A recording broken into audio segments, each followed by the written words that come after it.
What's going on, Cougar fans? Peter Borkowski here on the Cougar Sports Network, bringing you this edition of Coaches Weekly. Once again, I'm joined by head coach of the cross-country program here at CUC, Coach Allgood. Welcome back to the show. Pleasure to have you on today. It's good to be back. I'm hoping for some good questions well, today. I hope I can meet your expectations. Let's start with this past weekend. You and your teams were up at Concordia, Wisconsin for the Kent White Classic.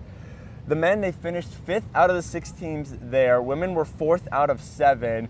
Do you mind maybe talking about the difference in competition levels between the CUW invite and then Elmhurst, which is where you were the week before? Because the results, they weren't exactly as high as they were at Elmhurst. Absolutely, yeah. So I think the biggest difference is just the field of competition. We raced against a couple of teams we don't see very often.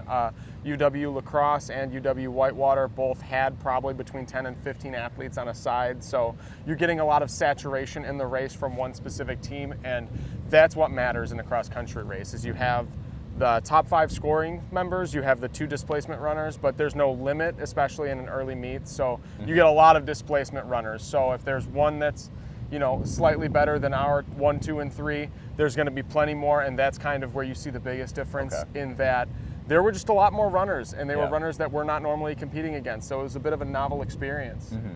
Well, leading the charge for the men's team, finishing with the best time, was junior Mauricio Zoshateca. He's one of the few upperclassmen in the program as a whole. Do you mind speaking on his role, not only as a good athlete, but kind of as a leader for a lot of the younger players on the teams? Mo is a hard worker. Mo is a very yes coach, no coach type of athlete. He's never afraid to go out there and run. He's a very communicative guy. He always is asking me questions about training, why are we doing this? Why are we doing this? And I think having that open line of communication and being brave enough and willing enough to ask those questions and better understand the craft is going to set a great example for his younger teammates who maybe have not found that voice yet. Well, this upcoming weekend, tomorrow, actually, you guys will be at Wheaton College for the Gil Dodds Invitational. It's going to be an early one with women kicking things off at 10 a.m.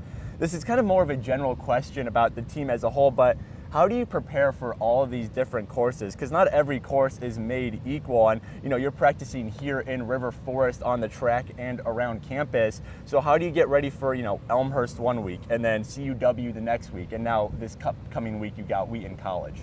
Absolutely, yeah. So one thing I really enjoy doing is the day before the meet, I like having a team meeting. We sit down, I'll pull up the course on the big screen, the overhead.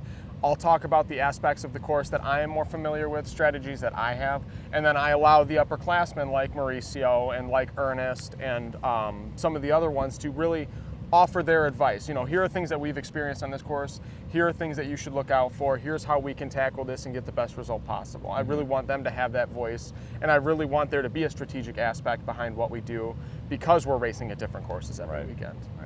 Well, once again, CUC Cross Country back at it tomorrow at Wheaton College. They'll be in the Gil Dodds Invitational.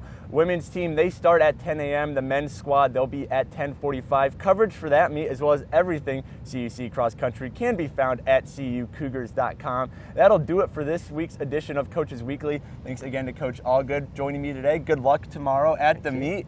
But until next time, this is Peter Borkowski signing off of the Cougar Sports Network and wanting to say, as always, go Cougars.